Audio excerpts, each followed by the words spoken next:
Hi friends, welcome to JOSART. If you are new to this channel, please subscribe to my channel and please click the bell icon for more updates. And let us move into the video. So today we are going to see Unit 3, that is practicing the teaching skill in computer science. In this, we will be studying about understanding the meaning of teaching, analyzing the major teaching skills and the steps in teaching mini lessons. And we will be gaining the mastery preparing mini lessons. And coming to the introduction, so mini teaching is a short lesson with narrow focus that provide instruction with skills, steps and concept that the pre-service teacher will relate to the large lessons. It is the combination of teaching skill and the teaching steps. The curriculum framework by the NCTE for the B.Ed 2-year program insists that teaching should not be practiced through the reductionist approach of micro-teaching of isolated skill and stimulated lessons. The practice of lesson plan must be meaningful and holistic event, not isolated and disintegrated one. And here comes the meaning of teaching. Teaching of computer science means teaching students how to use and understand the uses of technology, mainly the computers. And just to be clear, a computer is an electronic device we use to store and process the data. That's it. And now we are going to see understanding the major teaching skills. A teaching skill is a group of teaching acts or a behavior intended to facilitate students' learning, that is indirectly or directly. So, in understanding the major teaching skill, we have some of the following, that is introducing, explaining, questioning, varying the stimulus, non-verbal cues, reinforcement, fluency in communication. So, let us see one by one. First is introducing. Introducing. The skill of introduction is one of the teaching skill mainly concerned with a set of rules to be followed while introducing a lesson while teaching. So it is otherwise known as set of induction. Mainly, research finding revealed that if the induction of the lesson is effective, then the learning would be very effective. One can also motivate the students during the introduction stage of teaching, and thereby the attention towards the lesson would be maintained fully without any distraction. In this stage, the teacher can identify the amount of entry behavior possessed by the student. Unless the student have the sufficient entry behavior, they will not learn the new ideas going to be taught in class. The amount of terminal behavior going to be acquired by the students through teaching depends mainly on the amount of entry behavior. The terminal behavior of today's will be the act as entry behavior of tomorrow, and hence the skill of introducing a lesson plays an important role in the teaching process. The following points must be borne in mind while introducing the lesson. The first point is start the lesson with the related ideas or concept. Second point, a lesson may be introduced by the way of asking lower order question related to the lesson to be taught. Third point is you can start the lesson with an anecdote related to the lesson. Fourth is a lesson may be introduced through demonstration. Fifth point, even through dramatization, a lesson can be introduced. So there are some set induction can be done by such a way, explaining potential benefits to the learner, giving clear instruction, describing what is going to happen. The STEP acronym may be used to help remember what to do. So here S stands for start. Welcome the students, settle them down and gain attention. T stands for transact. Understand their expectations and explain yours. Link with the previous learning. So next is E, evaluate. Access the gap between their expectation and current reality. Clarify any discrepancy for them. P stands for progress. Move on to the main body of learning. Progress means move on to the main body of learning. So step S stands for start, T stands for transact, E stands for evaluate, and P stands for progress. The next title is explaining. It is the duty of teachers to organize a number of learning experience in the classroom, keeping the students in mind. So explanation may be stated as the use of interrelated statements about a concept, phenomenon and generalization with a view to provide its understanding to someone else. So, if the explainer keeps in mind the previous knowledge of the student, and then the explanation would be understood by the student. The previous knowledge is otherwise known as entry behavior of the student. So, there are mainly three types of explanation: descriptive, interpretive, and reason giving. Trying to give answer for the question what, how and why respectively, or descriptive explanation tries to describe the structure or phenomenon or principle or a procedure is called descriptive. The interpretive type of explanation tries to explain the central meaning of the concept, generalization or the principle. So, on the other hand, reason giving describes the reason for the phenomenon. Depending upon the situation, the teacher can make use of any one of the type of explanation or in a combination. If the student understands your explanation, then it is considered to be good. Therefore, it is a must to know all the behavioral pattern of the teacher which makes an explanation more effective. Thus, the skill of explaining involves increasing the occurrence of desirable behavioral pattern and avoiding the use of undesirable behaviors. So, the components of the skill of explanation may be divided into two headings: components of desirable behavior and components of undesirable behavior. Components of skill of explaining desirable behavior. In desirable behavior, we have using appropriate beginning and concluding statement. Next is using explaining links. Next is covering essential points. In undesirable behavior, we have 4 points: using irrelevant statements, lacking fluency, lacking continuity in statements, using inappropriate vocabulary. So, in this, using appropriate beginning and concluding statements is nothing but the opening statement used by the teacher before trying to explain a concept or a principle. It gives an idea to the students about the concept to be explained, and hence it makes the student ready to receive the explanation. So, in the same way, after the explanation is over, and if you want to conclude your explanation, a concluding statement may be used to help the students in structuring the ideas explained. Though the beginning and the concluding statements are very important from the viewpoint of cognitive structuring, they do not form a part of an act of explaining. The next title is questioning. Questioning in the classroom plays a vital role in a teaching and learning process. The first step in the classroom questioning refers to the structure of questions. Sufficient practice in structuring the question at different levels may be done before entering and the training using micro-teaching. Like any other type of statement, questions also follow structure which include format and such characteristics are relevance, precision, clarity, grammatically correctness, and the level of thinking it generates in the pupil. There are few general guidelines for structuring classroom question which are given below. First one is avoid question requiring yes or no answer. Avoid the use leading question. Avoid double-barreled question. Avoid ambiguous question. So after consider the general guidelines, the skill of questioning can be practiced. It consists of the following components. They are relevance, precision, clarity, grammatical correctness, level of questions. First is relevance. It refers to the suitability of the question to the specific instructional objectives of lesson and the content being covered.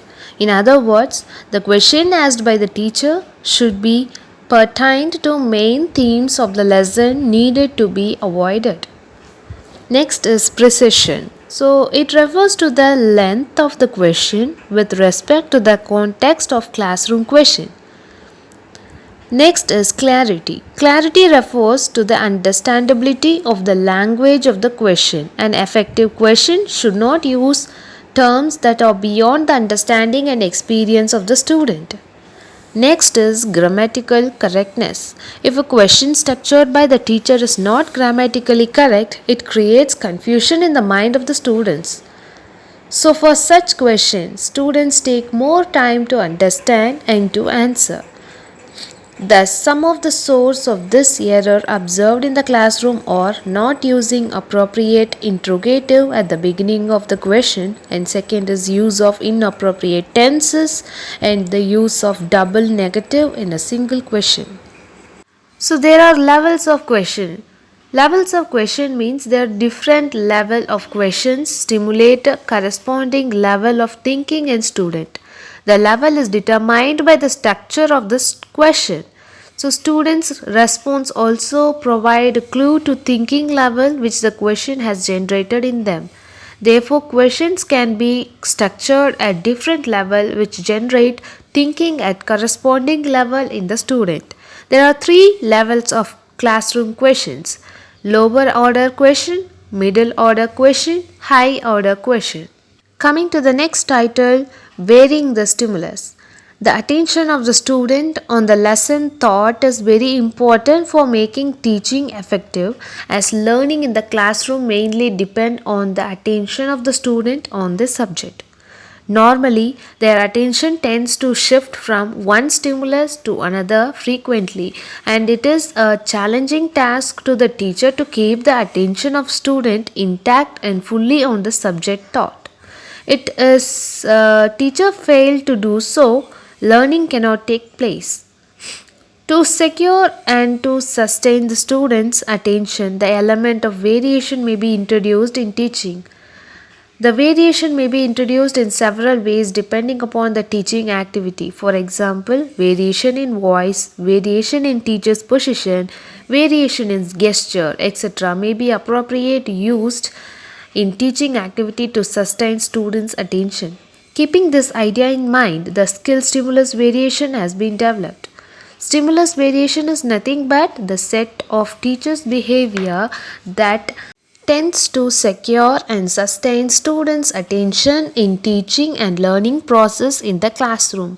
It consists of the following components: movement, gesture, changing in voice, focusing, change in interaction pattern, and pausing, pupil physical participation, oral visual switching. So coming to the movement it is making movement from one place to another with some purpose. For writing on the blackboard, to conduct experiment, to explain the chart or a model, to pay attention to the pupil who is corresponding to the some question, etc.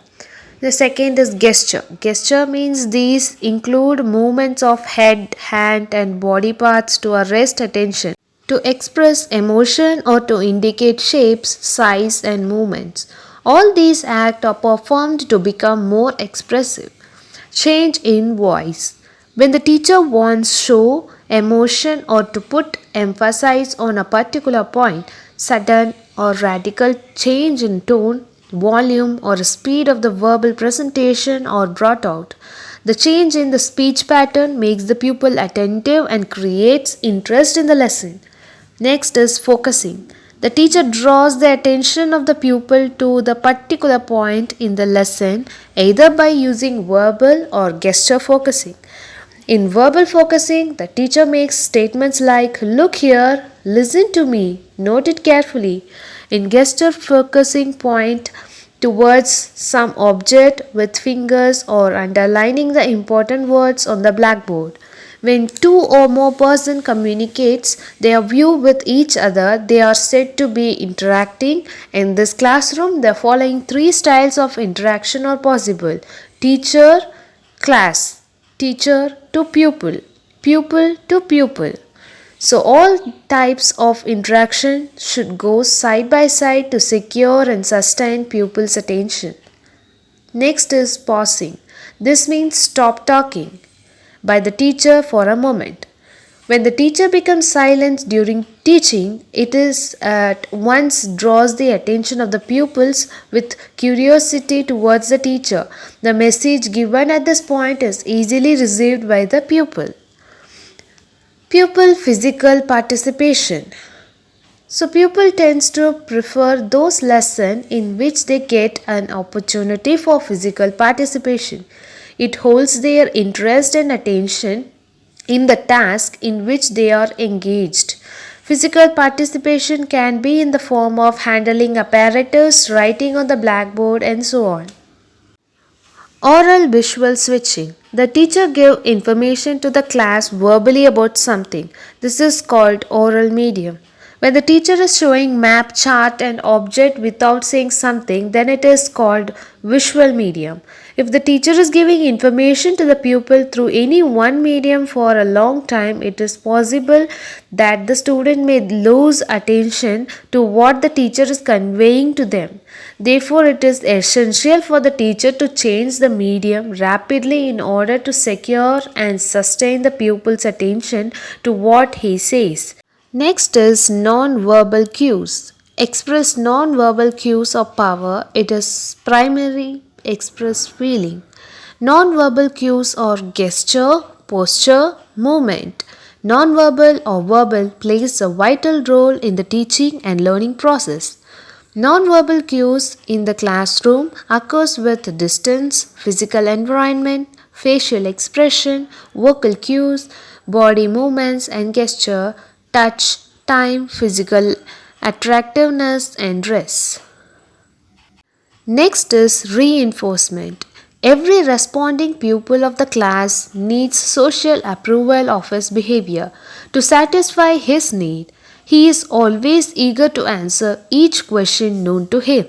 If the teacher is encouraging the pupil by the statement like good, that is very good, and certain non-verbal expressions as smiling, nodding the head and paying attention to the responding pupil, the pupil participation in the classroom is maximized. The main theme of the skill is that encouraging remarks of the teacher increase and discouraging remarks decrease the pupil's participation in the development of the learning process.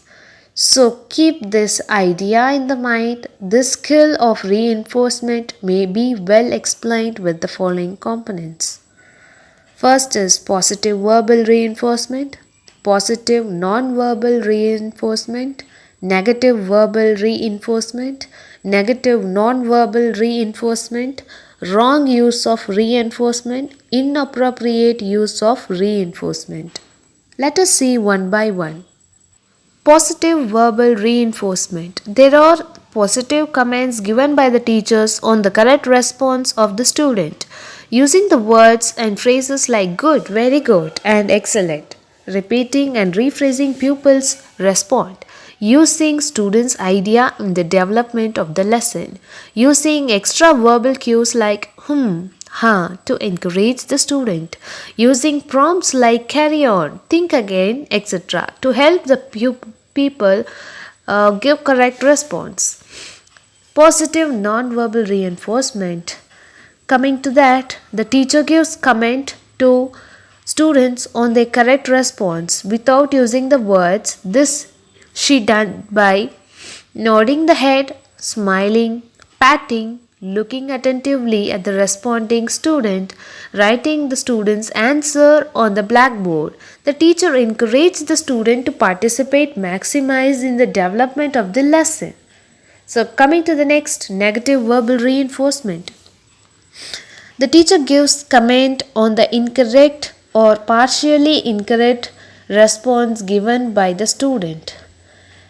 So in this way, the teacher will be giving the remarks like idiot, stupid, etc. Such behavior of the teacher discourages the students' participation and it should not be used. Negative non-verbal reinforcement. The teacher shows his disapproval without using the word. This involves frowning, staring, looking angry at the responding student when he gives wrong response. This type of behavior of the teacher create fear in the minds of the student and decrease the students' participation. Next, coming to wrong use of reinforcement. This is the situation where the teacher does not give reinforcement when the situation is demanding encouragement. Next is inappropriate use of reinforcement. This is the situation when the teacher does not encourage the student with respect to quality of his response. He used same type of comment for every response. Coming to the conclusion, a mini lesson focus on a specific teaching point. This is an extension of micro teaching. This unit will help the pre-service teachers to know about the teaching skill and teaching steps. Practice makes a man perfect. So the pre-service teachers after practicing mini lessons will become a perfect teacher for teaching practice. Thank you. Important questions in Unit 3. Define mini teaching. Second, explain the major steps in the mini teaching. Third, write a mini lesson by integrating major steps. Notes for this unit is given in the description box below. You can use it and don't forget to subscribe to my channel. Thank you.